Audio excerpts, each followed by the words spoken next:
11 એની અંદર 11 થી 20 સંખ્યા જ્ઞાન શીખવાનું છે.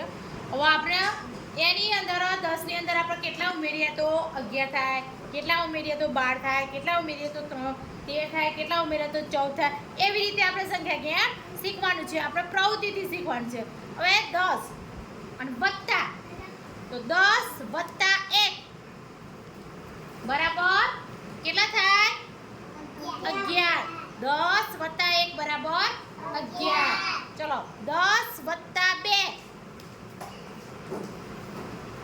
તો 10 ની અંદર આપણે 2 ઉમેરીએ તો કેટલા થાય 12.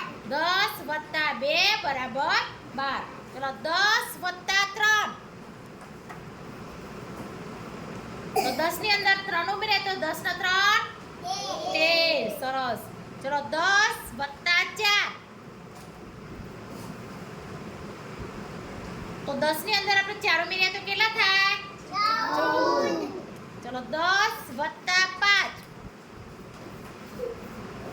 તો 10 વત્તા 5 બરાબર કેટલા થાય 15. 10 ના 5 15.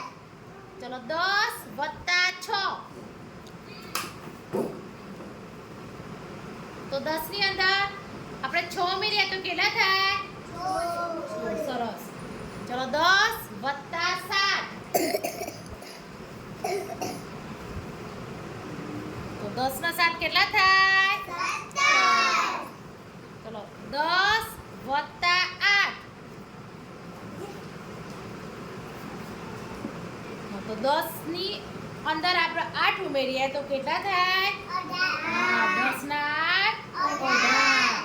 10 નું એક જૂથ છે અને 8 છૂટા. 10 ના 8 18. ચલો 10 વત્તા 9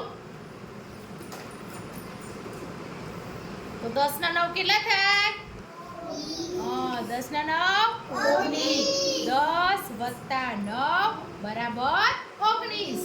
ચલો 10 વત્તા 10 10 વત્તા 10 તો 10 ના 10 કેટલા થાય 20. 10 10 ની 2 નોટો હોય તો કેટલી થાય 20. 10 10 ની 2 નોટો હોય તો 20 થાય ને. એટલે 10 વત્તા 10 બરાબર 20. હવે આવી જ રીતે આપણે સંખ્યા જ્ઞાન 11 થી 20 નું શીખવાનું છે.